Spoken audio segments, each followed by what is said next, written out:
Breaking news. Chandrababu తమ్ముడు రామ్మూర్తి నాయుడు పార్థివ దేహాన్ని ఏఐజీ ఆసుపత్రి నుంచి నారావారిపల్లికి తరలించారు కుటుంబీకులు. ఇవాళ మధ్యాహ్నం ప్రభుత్వ లాంఛనాలతో రామ్మూర్తి నాయుడు అంత్యక్రియలు చేయడానికి ఏర్పాట్లు చేస్తున్నారు. రామ్మూర్తి నాయుడు పార్థివ దేహాన్ని అంబులెన్స్ లో తీసుకెళ్లారు. పార్థివ దేహం వెంట మంత్రి నారా లోకేష్ వెళ్లారు.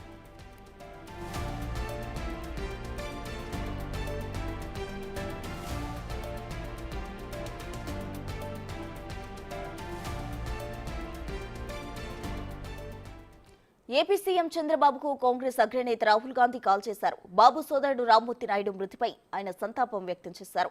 చంద్రబాబు కుటుంబాన్ని పరామర్శించేందుకు ఆయన కాల్ చేశారు. చంద్రబాబు కుటుంబానికి తన ప్రగాఢ సానుభూతి తెలిపారు రాహుల్ గాంధీ.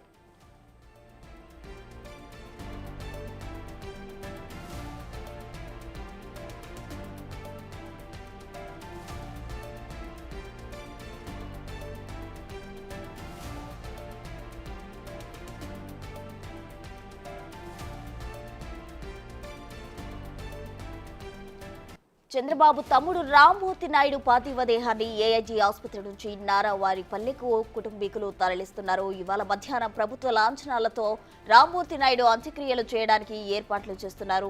రామ్మూర్తి నాయుడు పార్థివ దేహాన్ని అంబులెన్స్ లో తీసుకెళ్లారు. పార్థివ దేహం వెంట మంత్రి నారా లోకేష్ వెళ్లారు. అయితే ఈ సంఘటనకు సంబంధించి ఏపీ సీఎం చంద్రబాబుకు కాంగ్రెస్ అగ్రనేత రాహుల్ గాంధీ కాల్ చేశారు. బాబు సోదరుడు రామ్మూర్తి నాయుడు మృతిపై ఆయన సంతాపం వ్యక్తం చేశారు.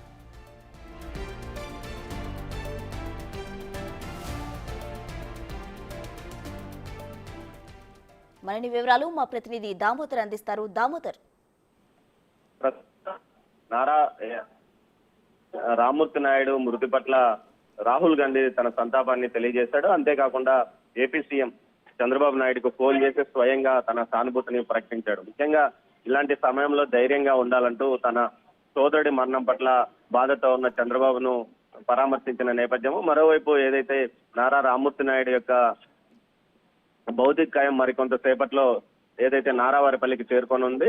ఇప్పుడే బేగంపేట విమానాశ్రయం నుంచి తన బాబాయ్ మృతదేహాన్ని స్వయంగా మంత్రి నారా లోకేష్ తీసుకుని ప్రత్యేక విమానంలో వస్తున్నారు. ఆయనతో పాటు నారా రామ్మూర్తి నాయుడు కుమారులు గిరీష్, అదేవిధంగా నటుడు రోహిత్ కూడా వస్తున్నారు. దీంతో పాటు వారి కుటుంబీకులు కూడా వస్తున్నారు. చంద్రబాబు నాయుడు 10:50 నారావారిపల్లికి చేరుకోనున్నారు. ఆ తర్వాత తదుపరి అంత్యక్రియల కార్యక్రమం ప్రారంభమవుతుంది. మరోవైపు మహారాష్ట్ర గవర్నర్ రాధాకృష్ణన్ కూడా ఏదైతే నారావారిపల్లికి మధ్యాహ్నం 2 గంటల సమయంలో వచ్చి నారా రామ్మూర్తి నాయుడు భౌతిక కాయానికి నివాళులు అర్పించనున్నారు. ఈ విషయాన్ని ఇప్పటికే మహారాష్ట్ర గవర్నర్ కార్యాలయం అధికారికంగా ఇప్పుడే వెలువరించింది. మొత్తం మీద పెద్ద సంఖ్యలో అటు టీడీపీ కార్యకర్తలు, చంద్రగిరి నియోజకవర్గానికి సంబంధించిన కార్యకర్తలు, ప్రజలు నారా రామ్మూర్తి నాయుడు ఆఖరి చూపు కోసం నారావారిపల్లికి వస్తున్నారు. మరోవైపు పోలీసులు కూడా పూర్తి ఏర్పాటు చేశారు. ఆయన స్వగృహంలోనే ఏదైతే స్వగృహంలోనే పార్థివ ప్రజల ఏర్పాట్లు చేశారు. తర్వాత 3 గంటల సమయంలో ఆయన అంత్యక్రియలు జరుగుతాయని ఏదైతే కుటుంబ సభ్యులు తెలియజేసి తగ్గట్టుగా నానితో పాటు అటు వారి కుటుంబ సభ్యులు దగ్గర నుండి ఏర్పాటు చేస్తున్నారు.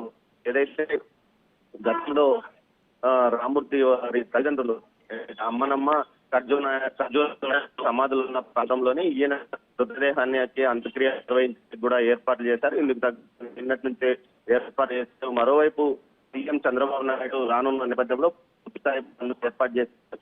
ఎస్పీ సుబ్బయ్య పాటు కలెక్టర్ వెంకటేశ్వర్లు దగ్గరుండి నిన్న ఏర్పాట్లు చేశారు. మరోవైపు ఇక్కడ నారావారిపల్లిలో తిరుపతి నగరపాలక సంస్థ కమిషనర్ మౌర్యారెడ్డి దగ్గరుండి ఏర్పాట్లు చూసుకుంటున్న పరిస్థితి. మొత్తం మీద సుమారు ఒక 20,000 మందికి పైగా ప్రజలు వచ్చే అవకాశం ఉన్నందువల్ల అందుకు తగ్గట్టు ఏర్పాట్లు చేస్తున్నారు. నారా రామ్మూర్తి నాయుడు 94-99 మధ్య కాలంలో చంద్రగిరి నియోజకవర్గ ఎమ్మెల్యేగా ఉంటూ ప్రజలకు బాగా దగ్గరగా ఉన్నాడు.